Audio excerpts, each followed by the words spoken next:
Bonjour à tous les fidèles de ActuMag. J'ai l'honneur aujourd'hui de vous présenter un dispositif, le bracelet anti-rapprochement. Le bracelet anti-rapprochement, qu'est-ce que c'est?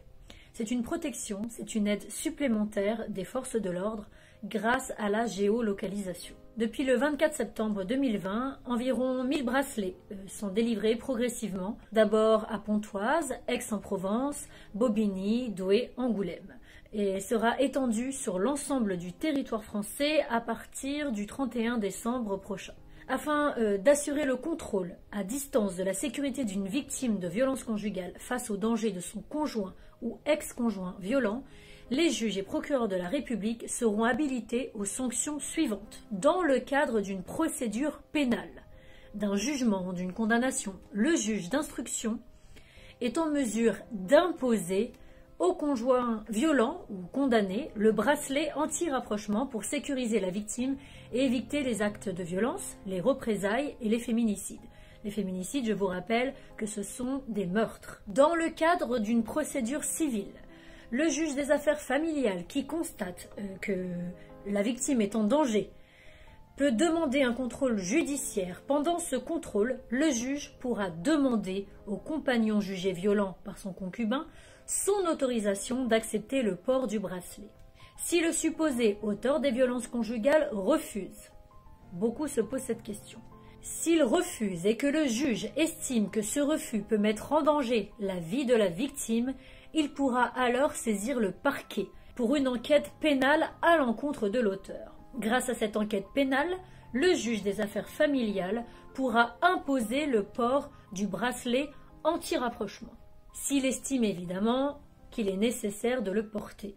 Combien de temps la justice peut ordonner le port du bracelet anti-rapprochement? C'est maximum 6 mois, mais il peut être renouvelé jusqu'à maximum 2 années. Lorsqu'un condamné porte le bracelet anti-rapprochement, il ne pourra pas approcher son ex-conjoint par un périmètre défini par le juge. La distance d'alerte ne peut pas être inférieure à 1 km ni supérieure à 10 km. Malgré tout, une pré-alerte qui interpelle les forces, même au-delà du double, soit si la distance est limitée à 10 km. Une pré-alerte informera la plateforme de sécurité du dispositif, prêt à faire envoyer sur place les forces de l'ordre. La plateforme appellera donc le porteur du bracelet. S'il ne répond pas ou s'il refuse de faire demi-tour, les policiers ou gendarmes viendront l'arrêter au plus vite pour l'amener au poste le plus proche. La victime, elle aussi, évidemment, dispose d'un dispositif de sécurité et prévenue par un téléopérateur du dispositif en cas de tentative de rapprochement de son compagnon, de son conjoint ou ex-conjoint. Je pense que j'ai répondu à toutes les questions. J'ai essayé d'être condensée et d'être claire, puisque beaucoup de on-dit se disaient sur les réseaux sociaux, et il fallait un petit peu rétablir la vérité, puisque le gouvernement met en place des dispositifs importants, donc il faut en prendre compte et que la communication passe bien. Si vous avez d'autres questions d'ailleurs concernant le bracelet ou concernant les violences conjugales, n'hésitez pas à envoyer vos questions à ActuMag et j'y répondrai avec grand plaisir et force de mon engagement depuis bientôt 15 ans. Et n'oubliez pas, en tous les cas, il est possible de s'en sortir lorsque l'on est victime de violences conjugales.